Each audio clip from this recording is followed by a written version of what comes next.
প্রায় 13 লাখ শিক্ষার্থীর অংশগ্রহণে কাল শুরু এইচএসসি পরীক্ষা। সব বোর্ডে একই প্রশ্নপত্র, ফাঁস ও নকল ঠেকাতে সব কেন্দ্রে সিসিটিভি, ভুয়া তথ্য ছড়ালে কঠোর ব্যবস্থা।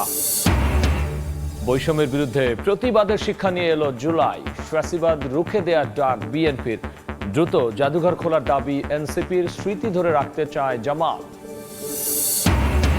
ঢাকা জেলার অন্তর্ভুক্ত হচ্ছে পুরো পূর্বাঞ্চল প্রকল্প। প্রধানমন্ত্রীর সভাপতিত্বে নিকারের সভায় সিদ্ধান্ত, ডিএমপির অধীনে পুরো এলাকায় থাকবে আধুনিক নিরাপত্তা।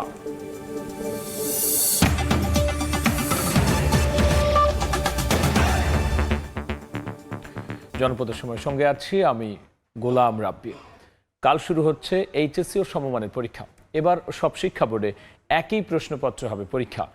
অংশ নিচ্ছে 12,70,583 শিক্ষার্থী। নকল ও প্রশ্ন ফাঁস সহ অনাকাঙ্ক্ষিত ঘটনা ঠেকাতে সব কেন্দ্রে সিসিটিভি ক্যামেরা স্থাপন করে মনিটরিং করা হবে বলে জানিয়েছেন শিক্ষামন্ত্রী। আর সামাজিক মাধ্যমে বিভ্রান্তিকর তথ্য ছড়ালে কঠোর ব্যবস্থার হুঁশিয়ারিও তাঁর। অভিন্ন প্রশ্নপত্রে বৃহস্পতিবার থেকে শুরু হচ্ছে চলতি বছরের এইচএসসি ও সমমানের পরীক্ষা। এতে অংশ নিচ্ছে 12,70,583 শিক্ষার্থী। আমাদের প্রস্তুতি আল্লাহর রহমতে খুবই ভালো।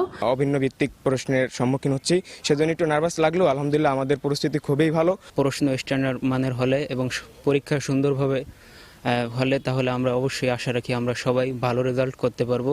উচ্চ মাধ্যমিক পরীক্ষা শুরুর আগের দিন সচিবালয়ে সংবাদ সম্মেলন তুলে ধরা হয় পরীক্ষা সংক্রান্ত খুঁটিনাটি নানা তথ্য। সকল বোর্ডে মোট পরীক্ষার্থীর সংখ্যা 12,70,583 জন। শিক্ষা উপদেষ্টা মাহাদি আমিন বলেন, ভয় নয়, শিক্ষার্থীরা যাতে সুন্দর পরিবেশে পরীক্ষা দিতে পারে সেই ব্যবস্থা নেওয়া হচ্ছে।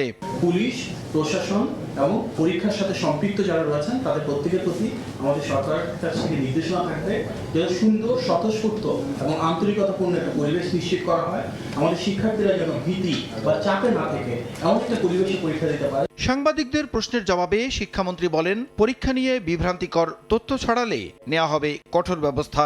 ফলাফল পুনর্মূল্যায়নে প্রয়োজনে খাতার স্যাম্পল খতিয়ে দেখা হবে। এক্সাম সম্পর্কে কিছু সোশ্যাল মিডিয়া বিভ্রান্তিকর নিউজ দিয়েছে। এবার সেই ব্যাপারে সাইবার আইনও হয়েছে।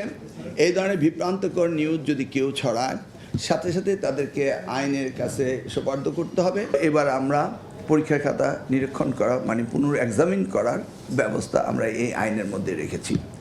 এমনকি এক্সামিনাররা সঠিকভাবে খাতা দেখছেন কিনা সেটাও আমরা এবার স্যাম্পলিং করে বোর্ডগুলিতে খাতা নিয়ে আমরা দেখব।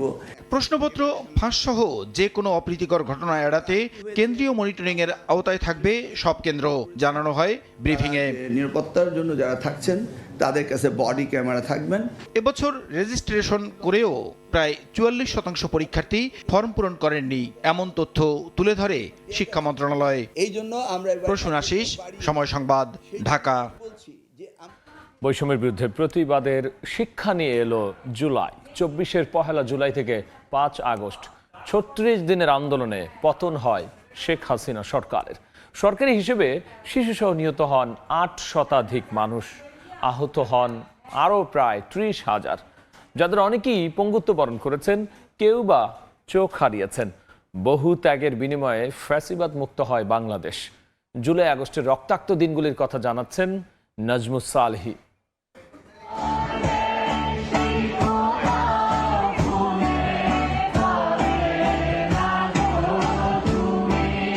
জুলাই গণ অভ্যুত্থান, 36 দিনের আন্দোলনে পতন হয় শেখ হাসিনার সরকারের। দেশ ছেড়ে ভারতে পালিয়ে যেতে বাধ্য হন তিনি।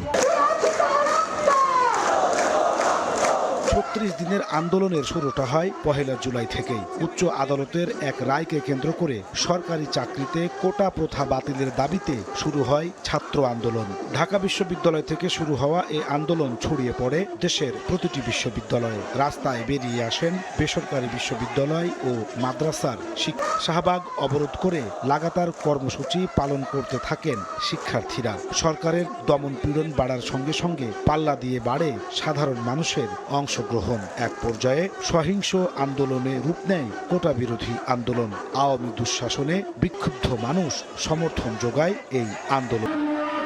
2024 সালের 5 আগস্ট শেখ হাসিনার সরকারি বাসভবন গণভবনমুখী লাখো মানুষের স্রোত। ওই দিন দুপুরে ভারতে চলে যান শেখ হাসিনা। পতন হয় কর্তৃত্ববাদী এক শাসনের। গণভবন ও সংসদ ভবন দখলে নেয় ছাত্র জনতা। পরে জুলাই হত্যাযজ্ঞের মামলার তদন্তে উঠে আসে নিরস্ত্র আন্দোলনকারীদের হত্যা করতে মারণাস্ত্র ব্যবহার করতে নির্দেশ দিয়েছিলেন শেখ হাসিনা। এমনকি হেলিকপ্টার থেকে গুলি করার নির্দেশও দিয়েছিলেন তিনি। যে কোনো মূল্যে ক্ষমতায় টিকে থাকতে রাষ্ট্রযন্ত্রকে নগ্নভাবে ব্যবহারের প্রমাণও পেয়েছে আন্তর্জাতিক অপরাধ ট্রাইব্যুনাল। নাজমুস সালেহী, সময় সংবাদ, ঢাকা। গণহত্যার দায়ে দণ্ডিত শেখ হাসিনাকে দেশে ফিরিয়ে দ্রুত ফাঁসির রায় কার্যকরের দাবি জানিয়েছে জাতীয় নাগরিক পার্টি এনসিপি। জুলাই অভ্যুত্থানের দ্বিতীয় বার্ষিকীতে রায়ের বাজারে গণঅভ্যুত্থানের শহীদদের গণকবর জিয়ারত শেষে নাহিদ ইসলাম বলেছেন, জুলাইয়ের সব হত্যা মামলা কার্যক্রম দ্রুত নিষ্পত্তি করতে হবে। 5 আগস্টের মধ্যে খুলে না দিলে জনগণই জুলাই স্মৃতি জাদুঘরের দুয়ার খুলবে বলে হুঁশিয়ার করেন এনসিপির আহ্বায়ক। 24-এর উত্তাল জুলাই সম্মিলিত প্রতিরোধের মুখে পতন ঘটে আওয়ামী লীগ সরকারের। দেশ ছাড়তে বাধ্য হয়েছিলেন তৎকালীন প্রধানমন্ত্রী শেখ হাসিনা। স্বৈরাচারী শাসন ব্যবস্থার অবসান ঘটাতে সরকারি হিসেবে প্রাণ যায় 8 শতাধিক ছাত্র জনতার। জুলাই গণ অভ্যুত্থানের শহীদ অনেককেই বেওয়ারিশ হিসেবে দাফন করা হয় রাজধানীর রায়েরবাজার কবরস্থানে। রক্তাক্ত সেই জুলাইয়ের স্মরণে প্রথম দিনেই শহীদদের স্মরণে রায়েরবাজার জাতীয় নাগরিক পার্টি এনসিপির শীর্ষ নেতারা গণকবর জিয়ারত করে শহীদদের আত্মার শান্তি কামনায় দোয়া ও মোনাজাত করা হয়। পরে সাংবাদিকদের সঙ্গে কথা বলেন এনসিপির শীর্ষ নেতারা। জুলাই আন্দোলনের স্মৃতিচারণ করেন এনসিপির মুখ্য সংগঠক সার্জিস আলম। গোটা সংস্কারের আন্দোলন শুরু করেছিল, সেখান থেকে এক দফার যে গণঅভ্যুত্থান স্বৈরাচার পতনের আন্দোলন, সেটা 5 আগস্টে গিয়ে পৌঁছায়। জুলাই হত্যা মামলার কার্যক্রম ধীরগতিতে চলছে জানিয়ে দলের আহ্বায়ক নাহিদ ইসলাম বলেন, দ্রুত এসব মামলার নিষ্পত্তি হওয়া দরকার। দাবি করেন দ্রুত শেখ হাসিনাকে ফিরিয়ে ফাঁসির রায় কার্যকরের। শেখ হাসিনার মামলার রায় হয়ে রয়েছে।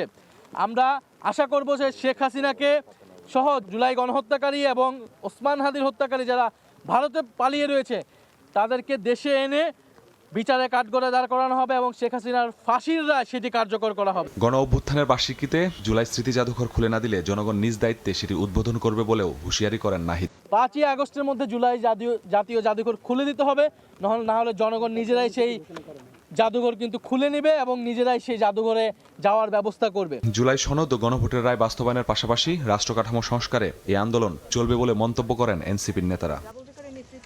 মাসুদুর রহমান, সময় সংবাদ, ঢাকা। ঢাকা জেলা অন্তর্ভুক্ত হচ্ছে রাজউকের পূর্বাচল প্রকল্পের নারায়ণগঞ্জ ও গাজীপুরের অংশ। সচিবালয় মন্ত্রিপরিষদ বিভাগে প্রধানমন্ত্রী তারেক রহমানের সভাপতিত্বে নিকার 121তম বৈঠকে এই সিদ্ধান্ত হয়। বৈঠকের পর এই তথ্য জানিয়েছেন প্রধানমন্ত্রীর উপপ্রেস সচিব হাসান শিপলু। এছাড়াও সরকারের সিদ্ধান্ত অনুযায়ী চট্টগ্রামের ফটিকছড়ির উত্তর, কুমিল্লার বাঙ্গারা এবং ময়মনসিংহের দক্ষিণ গফরগাঁও নতুন উপজেলা হিসেবে প্রশাসনিক কাঠামোতে যুক্ত হবে। আর নতুন থানা হিসেবে পরিচিত হবে চট্টগ্রামের হালদা।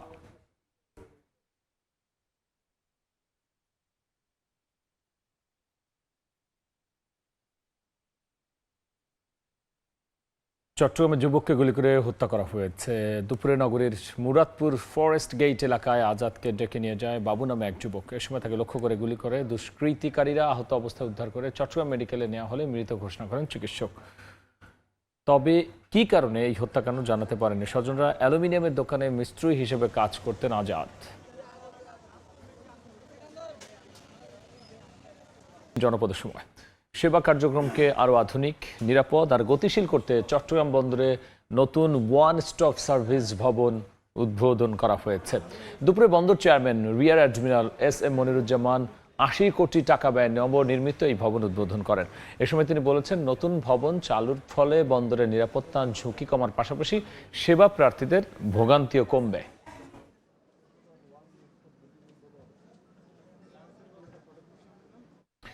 এই ছিল আমার কাছে থাকা জনপদের সময়। এরপর খেলার সময় নিয়ে যুক্ত হবেন সহকর্মী তারেক হাসান শিমুল।